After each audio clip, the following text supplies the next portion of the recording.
Bonnie LaCourse, the marketing manager with Stanton Chase Boston.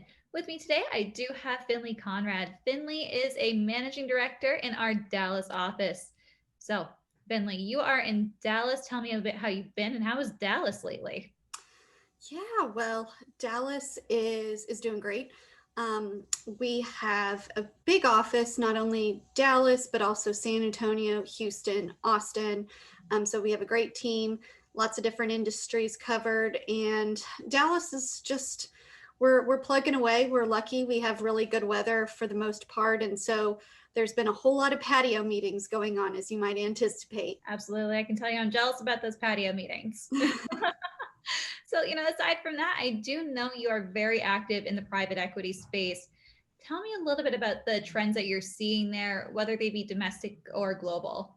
Sure, of course, of course. So I'm our North America private equity practice lead. We do the most work in the mid market space, the small to mid market space, actually.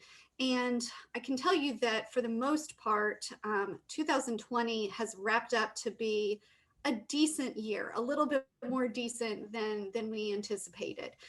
When we compare to 2019, the Q3 and Q4 look kind of flat. So, not quite that step up that we're all looking for from a growth standpoint, but not too bad, right? Of course, there's some challenges in the classic Texas PE space, like oil and gas. Some industrial is not doing so great. Building materials is doing pretty well, since everybody's sitting around looking at their house thinking, what could I do? And actually, could I add on? Could I redo my bathroom? Absolutely. That makes perfect sense to me. And I know that you do give a lot of your time to numerous CSR initiatives, one of which I found particularly interesting is therapeutic horseback riding. Tell me a little Yes. bit about that organization and what you've been able to contribute. Of course, of course. So it's a really fabulous group. So I grew up riding horses and I got involved with eQuest Therapeutic Horsemanship that's based here in Dallas. They've been around since the 80s, and what they do is something called equine therapy or hippotherapy. So folks with mental, physical challenges are able to really experience a fantastic, confident, positive ride. And it improves everything from muscle function because they're actually getting a chance to move on the horse as if they actually were walking. Some of them may not be able to walk. Or they're getting a chance to communicate. They're getting a chance to sort of work with another being to see how that partnership shapes up.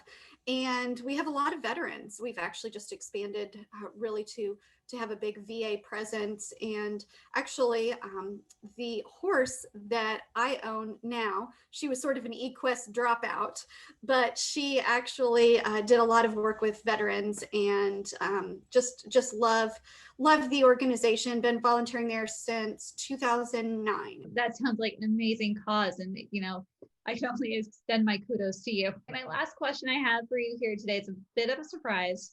Okay. I know vacationing is a little bit difficult right now, to say the least, with everything that's going on in the world. But picture, if you will, with me, you know, Okay.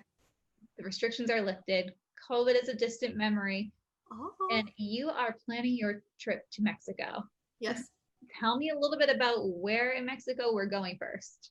Absolutely. Oh my goodness. So, being a Texan, born and bred, going to school in Texas, working in Texas, it's kind of a requirement that you go to Mexico and you figure out all the good places.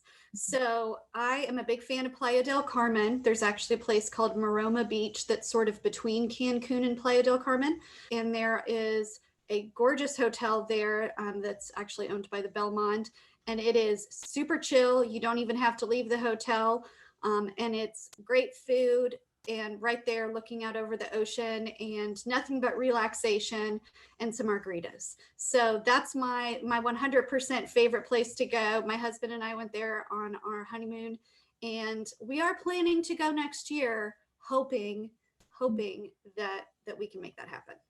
Fingers crossed.